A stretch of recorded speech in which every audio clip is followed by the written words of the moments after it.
Bonjour, bonsoir.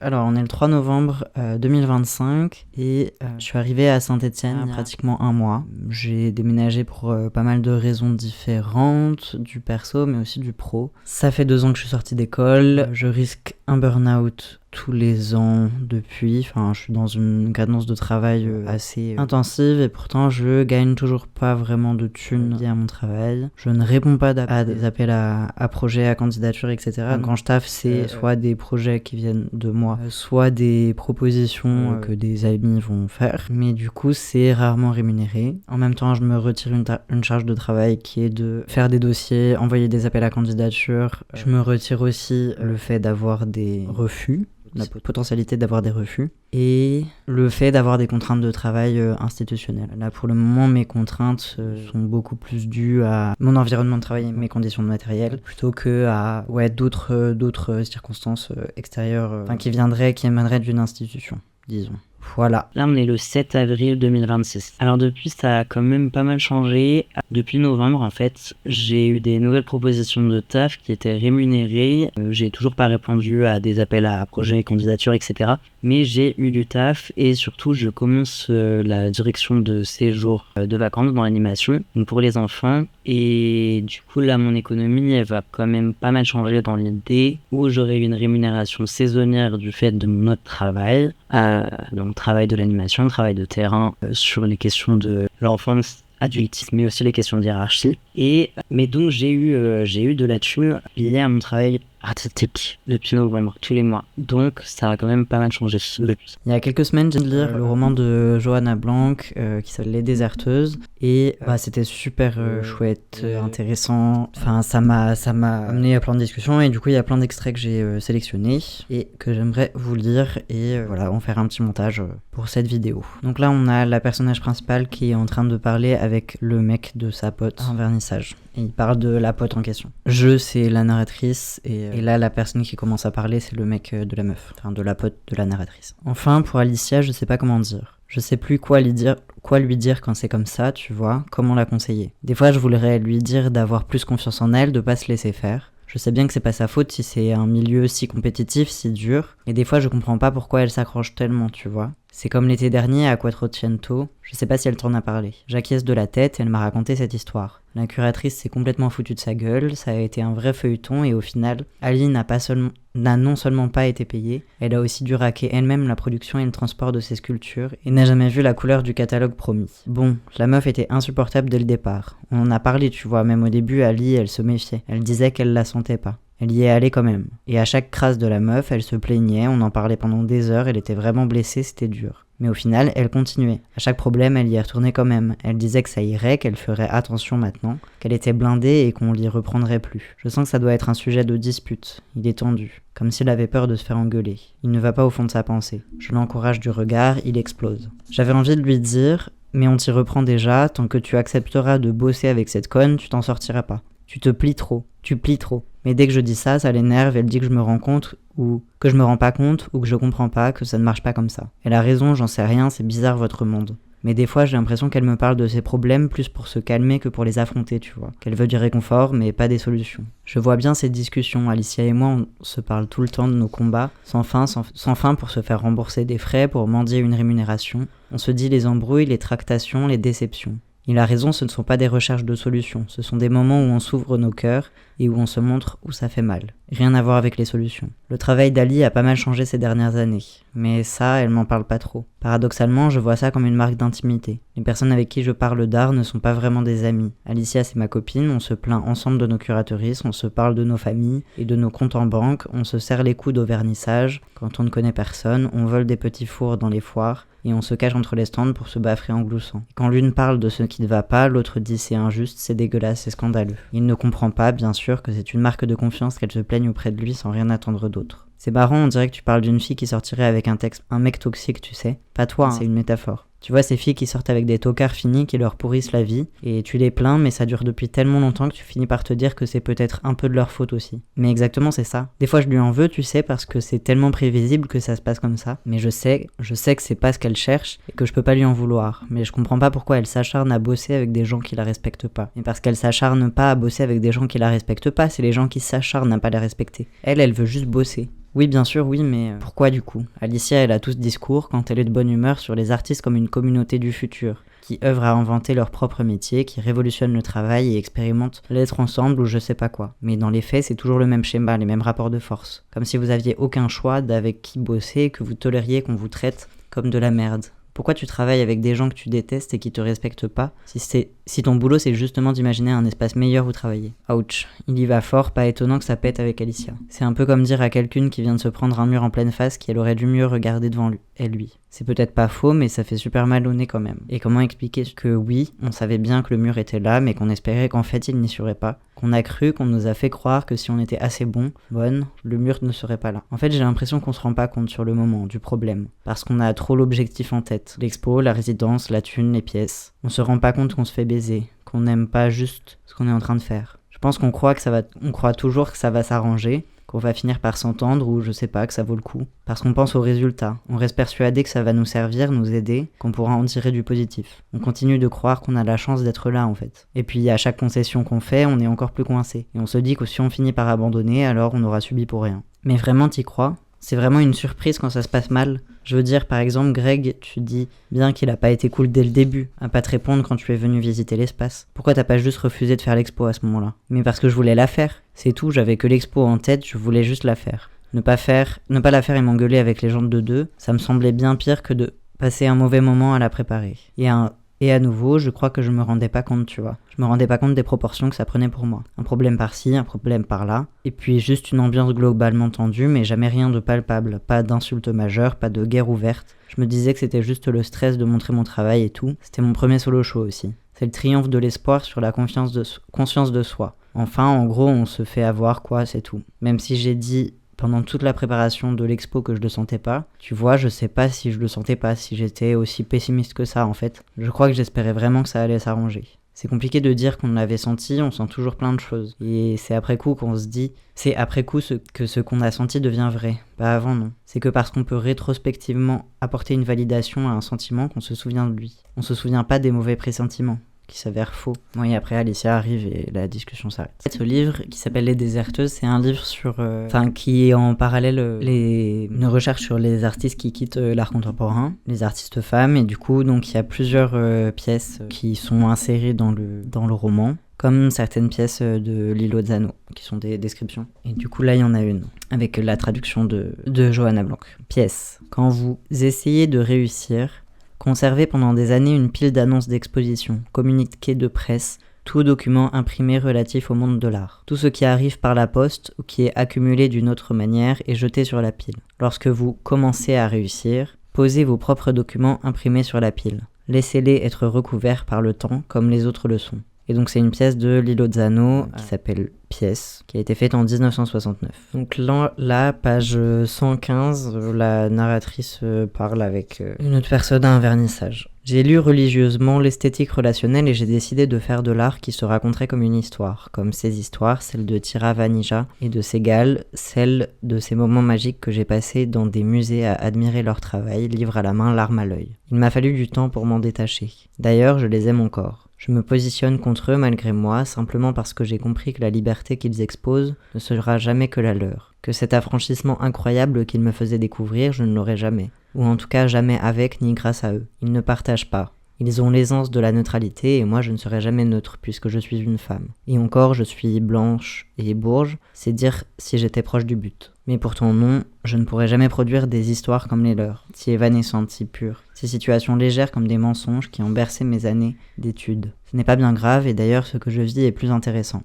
Mais quelque chose me retient. Je ne m'en remets pas, je leur en veux. Je me sens trahi par mes propres connaissances, par un savoir que j'ai moi-même cherché, une érudition que je me suis construite. Cet élitisme intellectuel que j'ai choisi pour moi-même m'avait paru une manière d'échapper à un conformisme qui m'effrayait. Mais il n'a fait que m'y contraindre davantage. Je vois le mécanisme maintenant. Je pourrais passer à autre chose, mais je ne sais pas quoi faire de ma rage. La narratrice est donc toujours en vernissage et parle avec d'autres personnes encore. Dimitri demande de quoi on parle, les 3 autres parlent entre elles. Je lui explique que je fais une recherche sur des femmes qui ont arrêté de faire de l'art, toutes un peu au même moment, entre 68 et 72 en gros. Qu'il n'y a pas de lien officiel entre elles, mais que j'ai pris le parti de les étudier comme un ensemble pour pouvoir faire une autre lecture de leur départ de la scène artistique. Dimitri me demande pourquoi je m'intéresse à ça. Je hausse les épaules, dis que c'est intéressant, c'est tout. Il fait une moue ironique. Il pense peut-être que c'est un appel au secours. Je récuse ses sous-entendus, je lui dis que c'est une manière intéressante d'aborder l'héritage des avant-gardes avec un angle de critique nouveau. Il acquiesce d'un air complaisant, me fait un clin d'œil. Charlie dit que les artistes de toute façon le sont toujours, qu'on n'arrête pas d'être artiste. Qu'une artiste peut bien vouloir faire autre chose et elle sera toujours considérée à travers ce prisme. Et il dit que les frontières de l'art ont tellement été repoussées que le fait d'arrêter l'art en soi peut en soi être aussi de l'art. Je lui réponds que justement, je pense que s'agissant de ces femmes, ce n'était pas si évident. On a plutôt considéré leur départ comme des non-choix. On leur attribue des échecs, des burn-out, des choix de vie incompatibles, comprendre la paternité, ou de simples reconversions. Comprendre, en fait l'art ça l'intéressait pas tellement. Quand il s'agit de parcours de femmes, on refuse toujours d'en faire une lecture politique. On minimise leurs gestes, on ne voit pas leur radicalité artistique, seulement leur féminité. Et d'ailleurs, il faut d'abord être visible afin de pouvoir performer son départ de la scène artistique. Les invisibles ne peuvent pas devenir invisibles. Par exemple, si moi demain je décide d'arrêter de faire de l'art et de disparaître, ça change rien, tu vois. Je croise le regard de Dimitri qui se tait, l'air un peu gêné. Les amis de Charlie se sont tus et elle nous écoute. La fille qui les a rejoints en dernier me regarde fixement. Elle a l'air de vouloir dire quelque chose, mais elle ne le fait pas. Je dis que c'est une façon de parler. Je dis qu'il faut retourner le problème et considérer que l'échec n'appartient pas aux personnes qui décrochent, mais à la scène de l'art qui ne sait pas les retenir. Page 184. On parle de choses qu'on aimerait bien faire si on avait de l'argent. On parle de la résidence d'Alicia. Elle dit que c'est la première fois qu'elle a un revenu stable en ne faisant que ça. Puis on parle du musée où elle faisait du gardiennage avant de partir en résidence, qui avait dit qu'il la reprendrait à son retour, mais qui vient de lui écrire qu'il ne va pas pouvoir lui faire autant d'heures qu'avant. On parle de modèle économique, de job, d'allocation, de RSA, de mutuelle complémentaire universelle. On parle de fatigue. Il y a un silence un peu plus long. Puis elle dit que j'ai l'air déprimé. Je rote. Elle rigole. Elle insiste. Je dis que c'est juste un coup de mou. Elle passe à autre chose. Ça me vexe. J'y reviens. Je lui dis que je pense que je me suis trompée de métier. Elle se marre. Non, vraiment, je sais pas, t'as raison. Je suis déprimée. Je sais même plus ce que j'espère, tu vois. J'ai aucune perspective. Mais je sais même pas ce que j'attends. Je vois pas un modèle qui me rendrait plus satisfaite. J'ai l'impression de tellement m'épuiser à chercher de l'attention que j'en perds le fil, tu vois. On parle des concours pour jeunes artistes, de ce qu'il se passera quand on ne pourra plus y concourir, du moment où il faudra prendre une décision. C'est purement théorique pour elle. Elle est sur les rails. Après les concours pour jeunes artistes, elle passera les concours pour artistes tout court. Elle a déjà passé le premier écrémage, mais je ne sais pas si elle en a conscience. Elle est tellement préoccupée par son avenir qu'elle ne se rend pas compte qu'on n'est plus aux mêmes endroits dans nos vies. Qu'elle est loin devant, elle ne comprend pas, ça m'agace. J'ai l'impression que j'ai rien fait d'intéressant, tu vois, depuis vraiment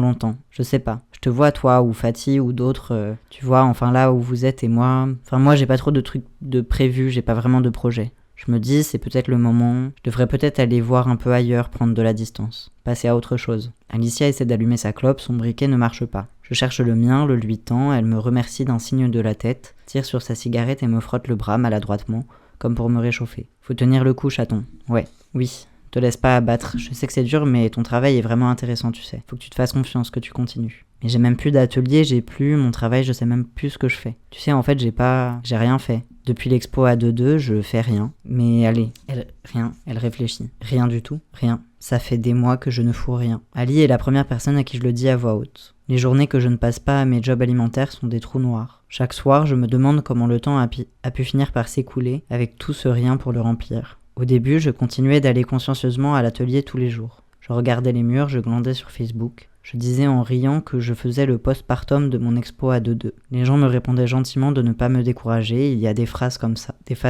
Quand ça veut pas, ça veut pas. J'acquiesçais, c'était normal, j'avais déjà vu que ça allait passer. Ça ne passait pas. J'ai ressorti de vieux projets abandonnés et j'ai essayé de les continuer.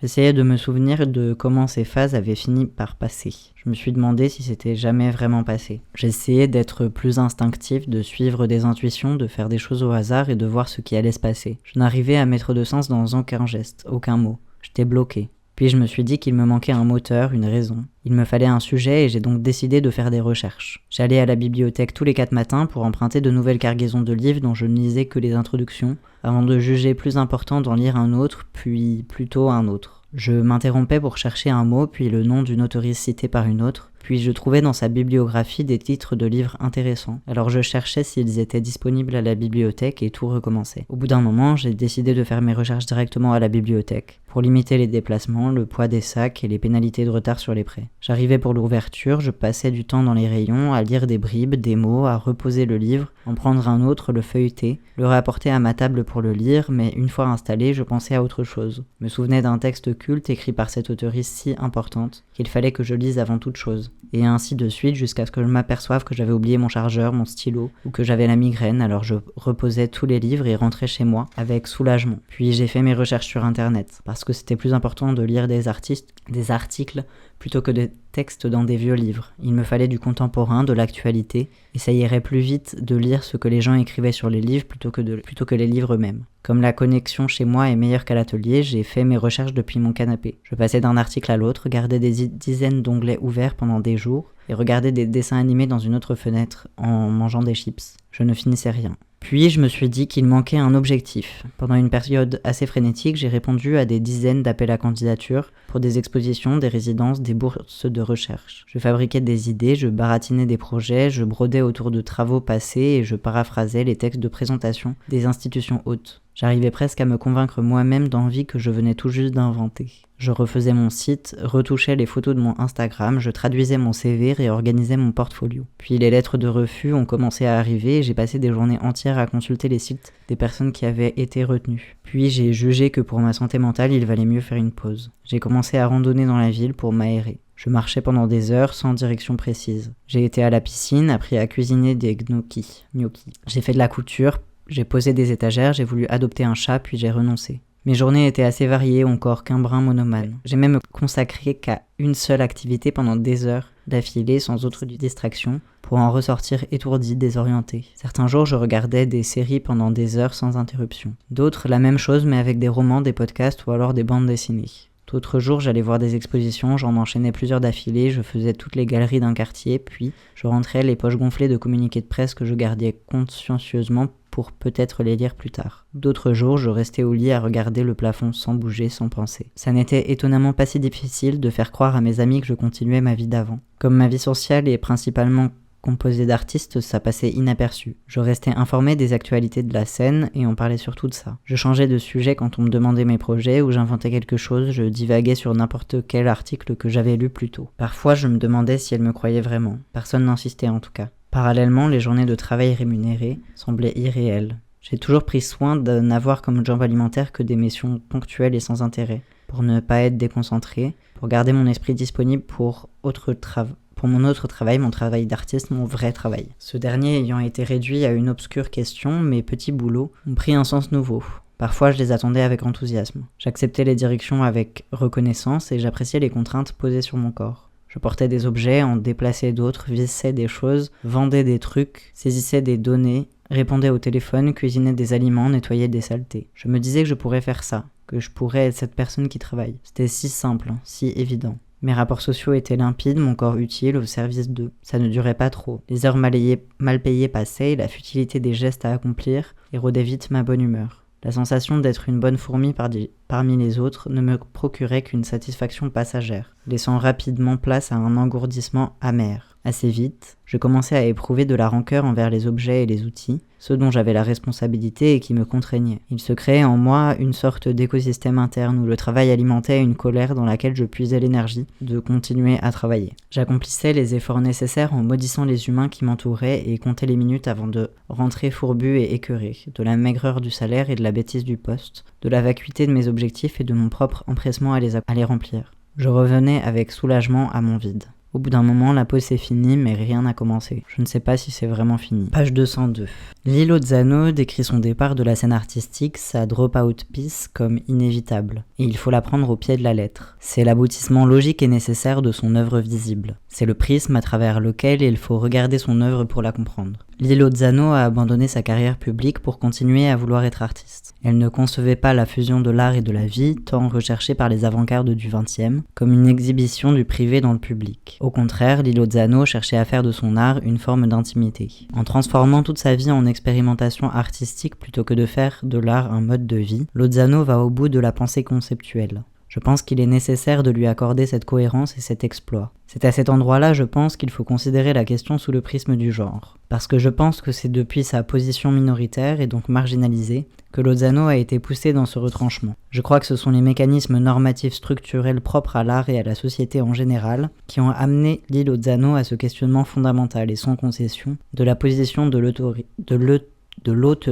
Je crois donc que sa disparition est subie, mais pas au moment de Dropout Peace, bien avant. Lozano s'empare de questions liées à l'absence et à la marge, parce qu'elle est depuis le début mise à l'écart. Elle dérange l'ordre établi parce que celui-ci ne lui laisse pas de place. Je pense que la notion de disparition, présente dès le début dans son travail, n'y est pas par hasard, ni de la même manière que chez ses collègues masculins. C'est en cela que les deux explications de son départ, purement subies ou purement artistiques, sont interdépendantes. L'isolement, le manque de considération et de figures référentes qui lui ressemblent, les difficultés économiques sont une partie de la vie de Lozano, et c'est pour ça que son œuvre se demande comment elle peut, si elle doit être de l'art. Quand Lozano investit les conditions de production d'une œuvre, ses conditions d'existence et de visibilité, ce ne sont pas des concepts philosophiques ou des expérimentations hors sol. C'est une exploration de ce qu'elle a, de ce qu'elle est et de ce qu'on fait d'elle. Au moment où elle rédige les conditions de son drop-out dans ses carnets, elle le démarque d'ailleurs explicitement de l'artiste couché inerte comme statement artistique. Il ne s'agit pas de poser une absence, ni même de mettre en scène une démission. Il s'agit d'un investissement personnel dans une autre vie, une autre manière d'être. Je ne pense pas qu'elle aurait eu le moindre intérêt à le faire de manière aussi radicale, si ses conditions d'existence avaient été aussi évidentes que celles d'un homme blanc. Pièce de Naïf Abbas. Devenir invisible. A. En se cachant. B. En se dépouillant de toute partie distinctive. C. En partant. D. En se coulant dans le sol. E. En devenant quelqu'un d'autre. F. En se concentrant si fort sur un objet ou une idée que l'on cesse d'être conscient de sa présence physique. G. En détournant les autres de sa présence physique. H. En cessant d'exister. Donc c'est Become Invisible qui a été fait en 1966. Voilà pour la lecture d'extrait. J'avais sélectionné d'autres passages que j'avais lus aussi, mais au montage j'en ai coupé pas mal histoire que ce soit pas trop long et que ça vous donne toujours envie de trouver le livre et de le lire en entier. Voilà, je vous invite à le chercher en bibliothèque parce qu'il est plus trop disponible en librairie et peut-être encore dans quelques-unes. Regardez sur librairie indépendante. Et voilà.